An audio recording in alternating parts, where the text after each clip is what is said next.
తడదేవి వరింప ఎల్లను నీవే మాకెల్లడల వల్ల తడదేవి వరింప సృష్టికర్తవు సహాయము నీ. చెప్పండి, మన దేవుడు ఎన్ని తరాల వరకు కృప చూపిస్తాడంటమ్మా? నీతిమంతుడిగా బ్రతికి, దేవుని యొక్క నిరీక్షణలో బ్రతికి, పరిశుద్ధులుగా మార్చబడి, దేవుని సంతోషపెట్టి ఈ లోకయాత్ర తల్లిదండ్రులు కనుక ముగిస్తే ఆ తరముతోనే ఆ కృప అంతరించిపోదు. నా మాట విని, నా ఆజ్ఞలను గైకొని, నా కట్టలను అనుసరించి, నా త్రోవలో నడుచుకుని వారిని 1000 తరముల వరకు కరుణించే దేవుడు. ఎన్ని తరాల వరకు అంట? అయ్యా, అబ్రహాం చనిపోయిన వెంటనే ఇస్సాకును ఆశీర్వదించాడు. ఇస్సాకును ఏం చేశాడంట? అయితే అక్కడ బావి దగ్గర ఉన్నాడు. ఎక్కడ ఉన్నాడంట ఆయన? బావి పేరు అది. బావి సంఘానికి సాదృశ్యం. సంఘాన్ని విడిచిపెట్టకూడదు, ప్రభుని విడిచిపెట్టకూడదు. కుటుంబం అంతా నిలిచి ఉంటే నిశ్చయముగా అబ్రహాముల వరకు దీవించే దేవుడు. ఆయన ఎవరో చెప్పండి? నిత్యుడగు తండ్రి. ఎవరంటమ్మా? ఇదిగో యుగ సమాప్తి వరకు నేను మీతోనే ఉన్నాను. భౌతికమైన ఈ తండ్రి లోకాన్ని విడిచిపెట్టవచ్చు, కానీ తండ్రి లేని వారికి ఆయన తండ్రి. ఆయనే తండ్రిగా ఉండి వీరిని ఆదరించాలని, ధైర్యపరచాలని, ఓదార్చాలని, ఇంకా అభివృద్ధి పరచాలని మనసారా ప్రార్థిస్తూ కోరుకుంటూ ఈ కొద్ది వాక్యమును ముగిస్తున్నా.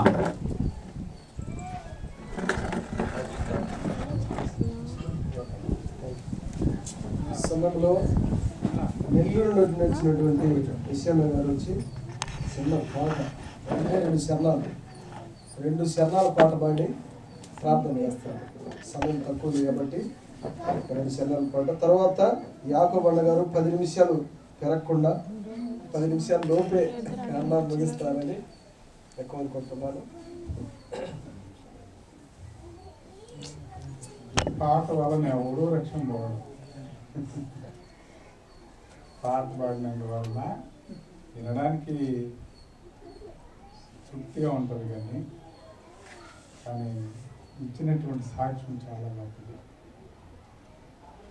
దేవుని యొక్క మహాకృపలో తీతు రాసినటువంటి పత్రికలో సత్క్రియలు యందు ఆసక్తి కలిగినటువంటి వారికి తన కోసం ఏర్పాటు చేసుకొని పవిత్రపరుచుకొని వాళ్ళ కోసం ప్రభు అర్పించుకుంది. సహజంగా చెప్పినటువంటి సాక్ష్యం సత్క్రియ కదా. మన సేవకుల్లో కూడా కొంతమంది అందరూ కూడా చాపేవాళ్ళే, కానీ ఇచ్చేవాళ్ళు తక్కువ ఉన్నారు కదా. కాబట్టి రాజన్న సాక్ష్యం చాలా విలువైనది, చాలా గొప్పది. ఆ విధంగా మరి చేయడం సాధ్యం కాదు. మనం చెప్తుంటాం, కొంతమంది సేవకుడు అడుగుతాం, నువ్వు సంపూర్ణంగా సేవ చేసుకున్నావా, సమర్పించుకున్నావా, సేవ చేస్తున్నావా, వాక్యం చెప్పడానికి, ప్రార్థన చేయడానికి, లేకపోతే పాడపడడానికి నువ్వు సంపూర్ణంగా చేసుకున్నావు. సంపూర్ణంగా చేసుకున్నటువంటి సమర్పణ చేసుకున్నటువంటి సమర్పణలో రాజన్నలో 10 భాగం కూడా కలుసుకోలేము. ఎంత సత్క్రియ ఇది! డబ్బులు అడగకుండానే పనిచేసి, మరి సేవకులు కూడా మనం పని చేస్తున్నాము, మనం కూడా ఎట్లా అడుగుతామంటే ఒక ఇండైరెక్ట్గా చెప్పేస్తాం, ఈ పని చేస్తున్నాము, తలుపు పెడతా ఉన్నాం, లేకుంటే దారబంధం పెడుతున్నాం, లేకపోతే రేకులు వేస్తా ఉన్నాం, ఇండైరెక్ట్గా చెప్పేస్తాం, అంటే ఇవ్వాలని. కానీ కష్టం చేసి శ్రమపడి డబ్బులు అడిగినటువంటి నిజంగా ఆయన మహానుభావుడే కదా. అంత గొప్ప సాక్ష్యం సంపాదించుకుని వాళ్ళ బ్రతికితే ఎంత మంచిది. కాబట్టి మనసు ఉంటే మంచిది కదా. మనసుకు తన మనసే సరసాలురా.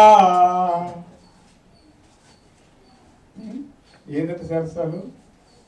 మనసుకు తన మనసే సరసాలు.